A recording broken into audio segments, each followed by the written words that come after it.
sempre trabalhou na área de concessionária, então ele está tocando bem lá. Temos uma equipe muito boa. Vai lembrar que empresa no interior, o pessoal entra e trabalha, às vezes, 20 anos, 30 anos. Então, nós temos lá, né? Muitos diretores que estão lá há 20 a 30 anos, conhecem o negócio muito bem. Então... Mas por que, cara? Pra política, cara. Já estava bem, mano, aposentado. Eu sempre falei, eu quero sair da empresa enquanto eu estou mais novo, porque muitos empresários, eu já assisti isso, têm um apego tão grande com o negócio que só sai para ir para o hospital ou para o cemitério. Eu falei, eu não quero esse futuro para mim, não. Saí, fui para o Conselho de Administração em 2016 e estava no Conselho. No Conselho você não precisa estar trabalhando mais 18 horas por dia, fica mais tranquilo.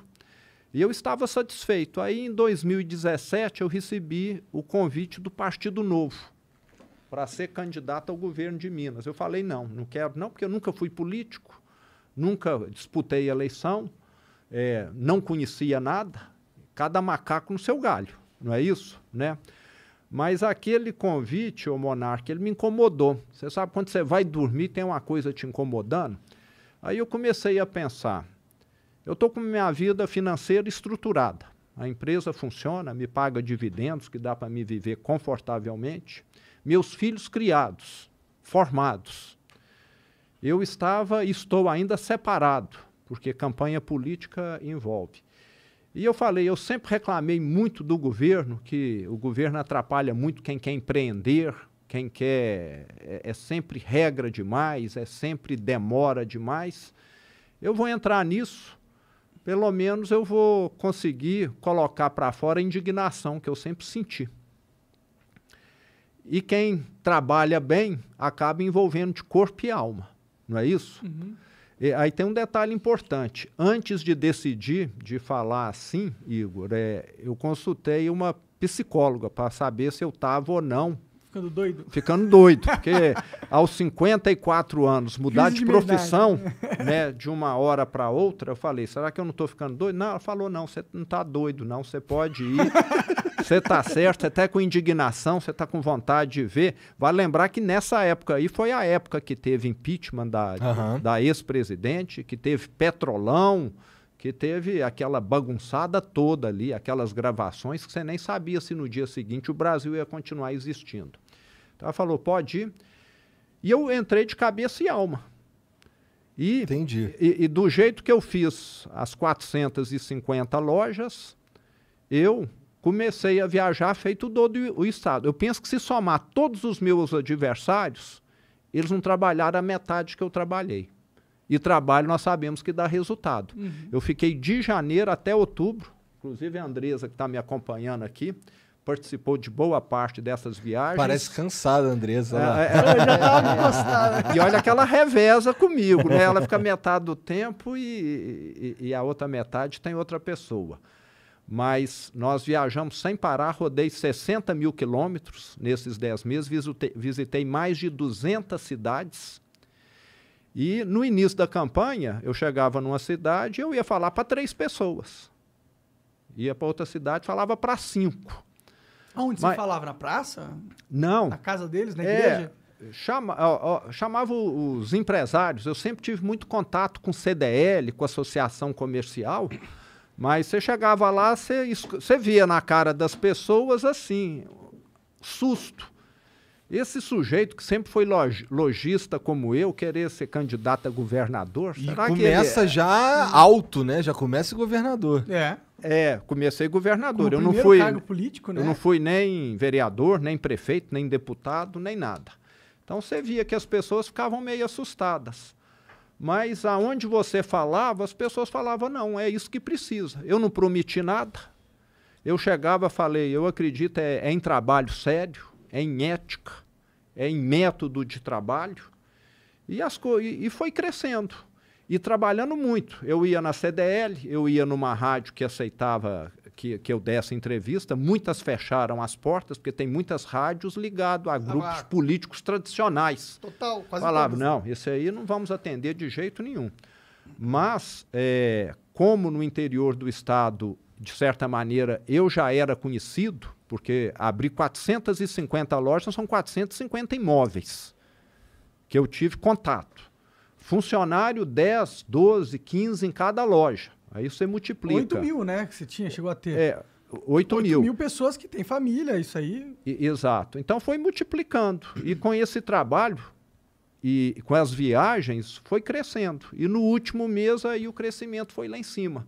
Uma regra que me ajudou muito foi que, pela regra eleitoral, determinava que somente poderia participar de debate candidatos que tinham, acho que acima de 10% de intenção de votos. Uhum.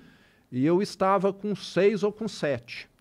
E a Globo falou, não, essa regra é exigência eleitoral, eu vou pôr uma regra aqui de 5%.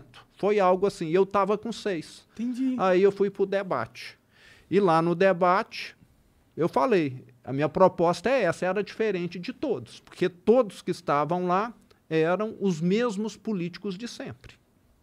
E agora eu sou político, mas eu tenho ideias muito diferentes dessa política que, na verdade, muitas vezes é uma politicagem que nós sabemos que é a privatização do Estado no Brasil. Sim. Eu tenho visto que muitas categorias, muitos políticos, não gosto de generalizar, tem muita gente boa, competente, honesta, mas tem aqueles que acham que o Estado existe para atendê-los. É como se eles fossem dono do Estado. Vocês são donos aqui do negócio de vocês, mas o Estado é de todos, é dos 210 milhões de brasileiros. Sim, o Estado é o nosso sócio também nesse empreendimento aqui. Só nos lucros, né? Só nos lucros. Se você tiver prejuízo, ele vem te ajudar, não vem te ajudar de jeito nenhum. E me dificulta ter os lucros também. E como é que tu encontrou Minas Gerais, cara? Eu encontrei o Estado arruinado, o Estado falido. Eu estive ali mas o que é arruinado e falido? Vou te dar um exemplo. Na minha campanha, se você entrar lá no meu Instagram, lá para julho de 18, que eu estava em campanha, eu tive numa cidade que chama Tabuleiro, uma cidade pequenininha, que tem uma unidade de saúde. Passei lá na porta na campanha, tinha uma placa enorme escrito lá assim, estamos fechados, porque o governo do estado de Minas não repassa aqui para a cidade os recursos da saúde há 10 meses. Puta. Eu assumi o estado nessa situação. Isso que aconteceu em Tabuleiro, aconteceu em diversas outras cidades do estado. Fechar o único posto de saúde da cidade porque o estado não repassava. Sabe uma coisa que aconteceu em Minas Gerais? Que assim, eu nunca vi isso acontecer em outro lugar do Brasil. Descontaram de 240 mil funcionários públicos do Estado o empréstimo consignado, esse que o banco oferece para pagar em 2 anos, em 5 anos, etc.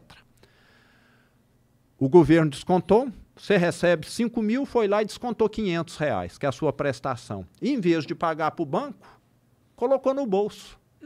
Amanhã, o seu nome foi para o SPC e para o Serasa, ficou sujo.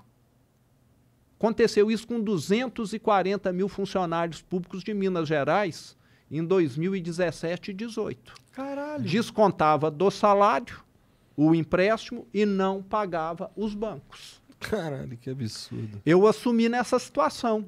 Não é crime essa porra? Por mim é crime. Agora, quem fez isso, até hoje, não respondeu a nada. Aí vocês têm de perguntar a eles. Eu não sou advogado, Entendi. não sou juiz.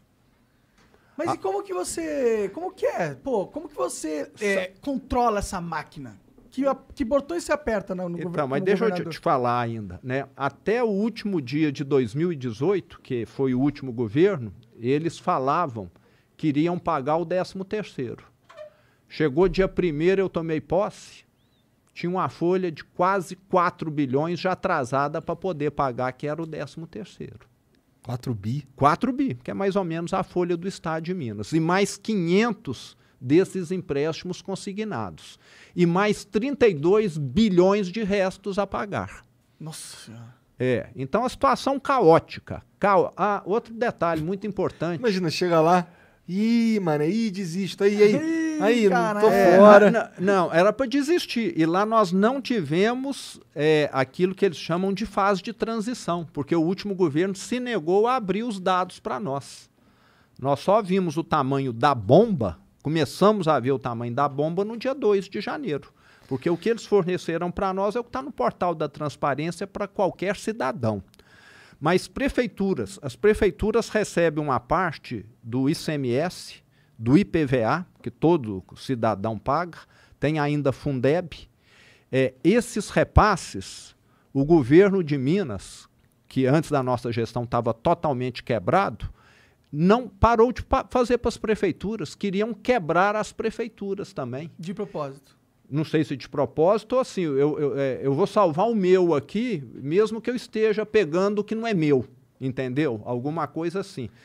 Eu assumi lá na primeira semana com rebelião de prefeito, porque lá em Minas teve prefeito que renunciou ao cargo, teve prefeito que adoeceu por causa dessa situação. Pensa bem se administrar uma prefeitura sem dinheiro. Eu estou mais resguardado, não bate cidadão na porta da minha casa, mas de prefeito, principalmente cidade pequena, o sujeito bate lá. Ó, o posto de saúde está fechado. Da cidade, seu como é que eu vou fazer?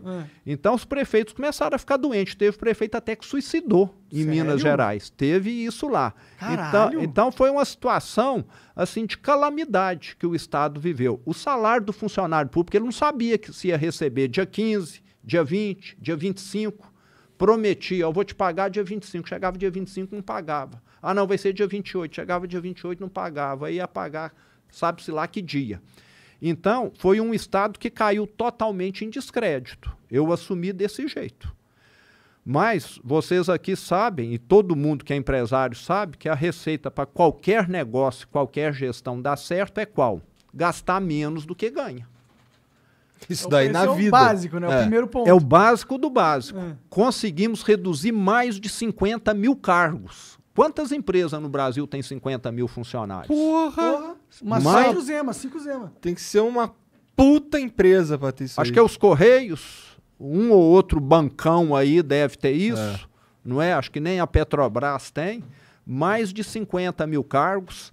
Tinha contrato lá de aluguel de carro, que nós renovamos, caiu 90% o valor. Tem condição? Caralho. Isso daí... Você vê que era coisa de má fé. Coisa de má fé. Isso que eu